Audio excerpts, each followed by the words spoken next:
Welcome to the Audit 15 Fun podcast. My goal with this podcast is to bring relevant internal audit topics to the table at least every 15 days. Today, I have an exciting duel to the internal audit profession. I have as my guests none others than Richard Chambers, former president and CEO of the IIA, and Norman Marks, former chief audit executive and author of many books. And Richard is an author of many internal audit books as well. So just to give some a brief background here to the audience so they know what it's going to be covered. We're going to be talking about opinions and ratings. Thank you, Norman, for writing in the article that you disagree with Richard. That was easy to come up with the duel. Richard, a little over a year ago, wrote an article, and I'll quote here a little piece on ratings and opinions. So regarding ratings, Richard mentioned that he once had a CEO tell him that he greatly valued an overall rating for each audit report that that person received. And on opinions, he believed that assigning opinions creates potential risk for internal auditors. Auditors must exercise caution whenever assigning opinion, and I'll let Richard here expand on this in just a few seconds. Norman Marks, in his response article, wrote, "On ratings, I hate ratings. What do they mean?" And on opinions, Norman wrote, "Professionals are entitled to an opinion. That opinion can be born of experience rather than objective facts." So, gentlemen, for the benefit of the audience, really quick here, you have 3 minutes for the intro part, and each of you will have 3 minutes to respond, and then each of you will have 2 minutes to make your conclusion. So, beginning with Richard on opinions and ratings in the internal audit profession, your time starts now. Thank you, John. John, it's great to be here with you and to join my good friend Norman to have what I think will be a friendly discussion about a topic that both of us have expressed some opinions about. There we go, opinions already. So let me say at the outset that ratings in audit reports, I think, are a topic that get a lot of attention. I've written several articles over the years. One of them I said, are these ratings lightning rods or lights? So some people see that they shine a light right where it needs to be focused. Other people say, no, it's not worth it. They're lightning rods because they cause so much tension and controversy with management. But the reality is that it's a widespread practice. The survey that I did last year said that more than 60% of internal audit departments have some mechanism for rating the overall results, or even sometimes ratings and individual findings. And there are a couple of approaches that are used. One is to use some sort of adjectival rating system like satisfactory, unsatisfactory, needs improvement, that kind of thing. Some use numbers. I've even seen systems that use colors. I don't necessarily think that it's something that has to be done. I in fact, would probably, if I was a CAE these days, probably be trying to figure out how to minimize the tension that they create. I still hear from students in my seminars all the time about how much tension it creates in the audit resolution process. Because what starts to happen is people are focusing almost exclusively on what you rated them and not what the content of the report is. So I think that there are plenty of drawbacks, but as I pointed out repeatedly, we should always strive to be as customer-centric or client-centric as we can be. And if that's what our clients are seeking, and that includes the audit committee and the C-suite, then I think that it's something that we should try and achieve. But we should go into it with our eyes wide open and recognize that it's going to undermine some of what we're trying to do. Now, the other piece of it has to do with overall opinions. And there I say, I could certainly support doing overall opinions, issuing an overall opinion, but only if the body of work is sufficient to justify it. And I'm sure that Norman's got an opinion about that, and we'll come back in the rebuttal and talk a little more about this. Norman, the floor is yours.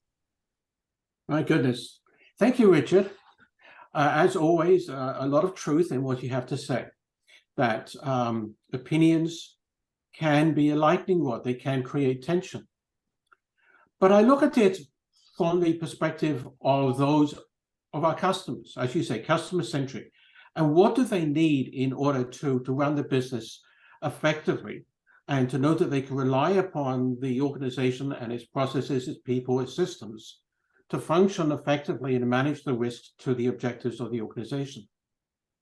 And I think about a young child who runs in and says, "Daddy, Daddy, Mummy, Mummy, there's a monster under my bed."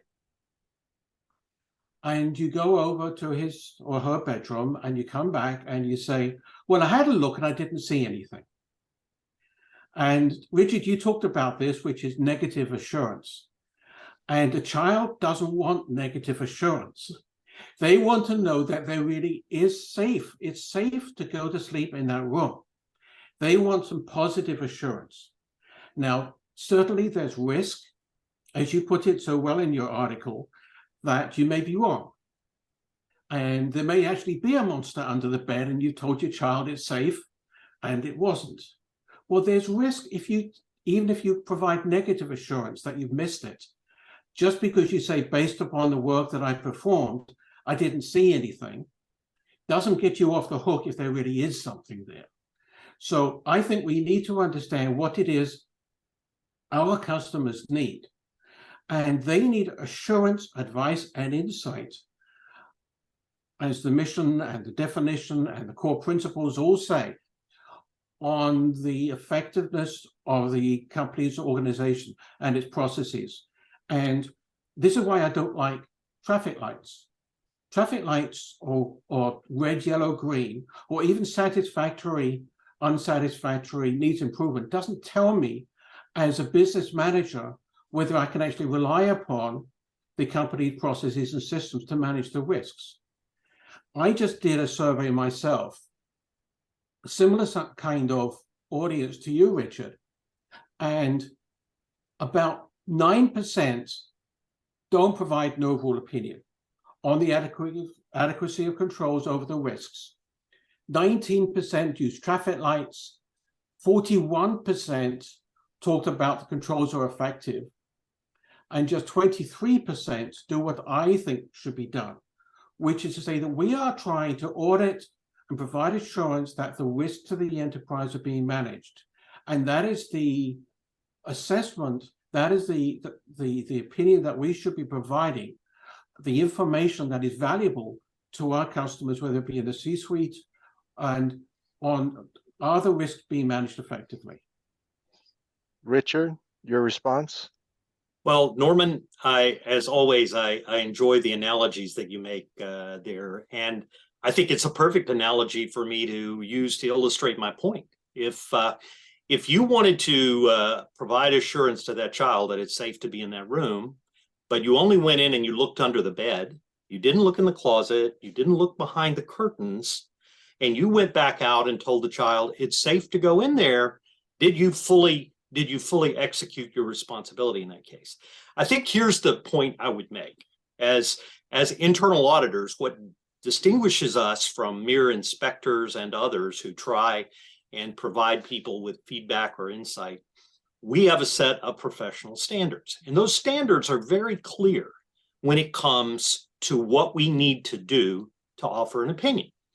So standard 2330 is on documenting information, and it says that we must document sufficient, relevant, and reliable information to afford a basis for conclusion/opinion. Now that's on an engagement level, right? But the standards go further. They actually talk about what we need to do to be able to provide an overall opinion. And they point out that when an overall opinion is issued, it needs to take into account strategies and objectives and all that good stuff from the organization. But it concludes by saying that the overall opinion must be supported by sufficient, reliable, relevant, and useful information. So my point merely is this, and I don't disagree or I don't oppose the issuance of overall opinions. I think it's great, and I readily acknowledge what your survey found, that a large majority of internal audit departments do issue some sort of overall opinion.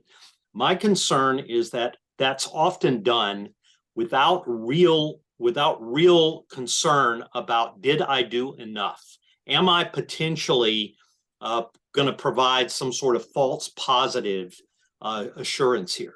And so what I always caution is, if you didn't do enough to satisfy the standard 2450, then what I would say is, at that point, you should do some qualification.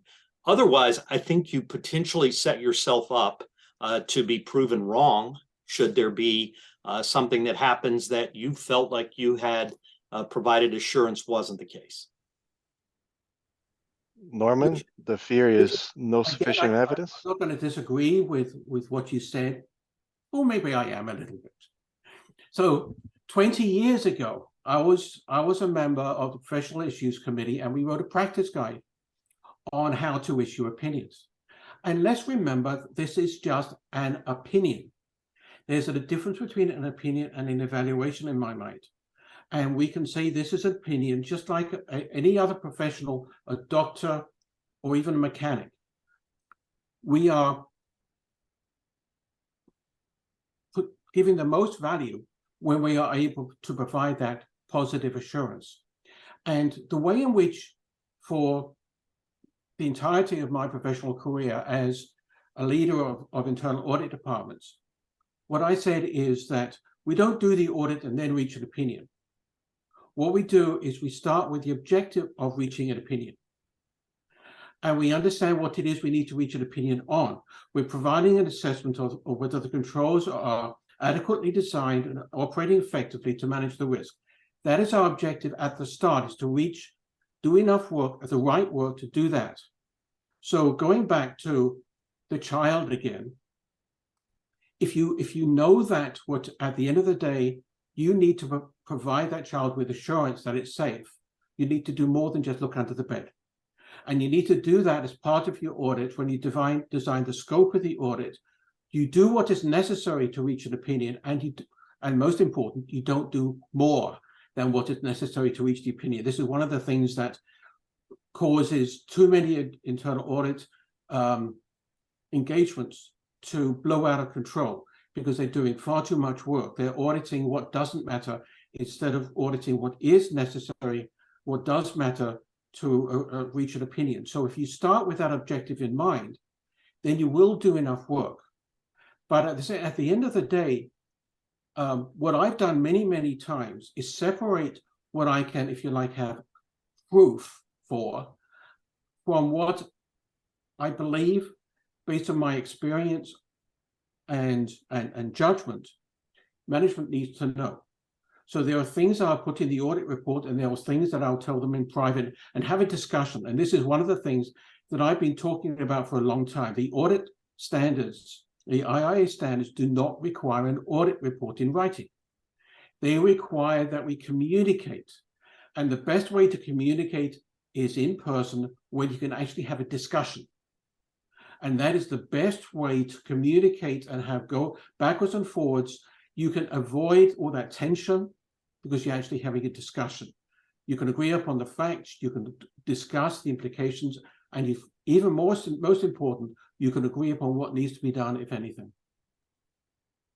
Richard, your closing remarks? Well, Norman, I absolutely agree with you that the most effective way that internal audit can communicate, particularly with key stakeholders, particularly with the audit committee, is face-to-face. One of the things that I've been told repeatedly over the years by audit committees, when I ask, what is your assessment of the work internal audit does for you, is that this phrase of, I wish they would connect the dots more. They give me 40 audit reports, and they really never stop to tell me what it all means.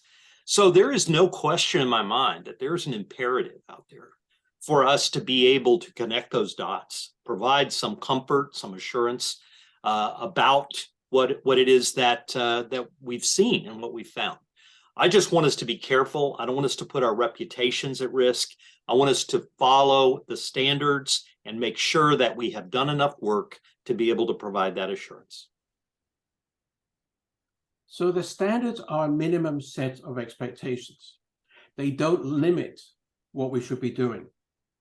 And my favorite song for internal auditors is the song called Brave, where we need to be willing to take that bit of a risk and to tell management there's an elephant in the room, or the emperor has no clothes. We need to tell them the bad news. We can't be afraid of losing the ability to get a smile out of their face when we walk in the door. Whatever it is, we have to build a constructive relationship of mutual trust and respect.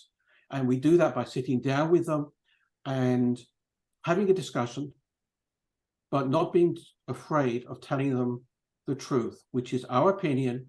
I'm sorry, but your controls don't meet the needs of the organization. And we need to be able to tell them that in a non-confrontational way and work together to get things right.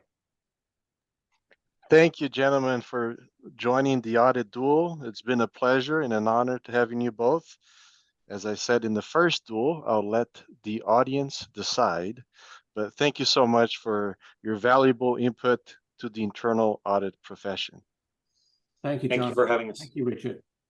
Thanks, Norman.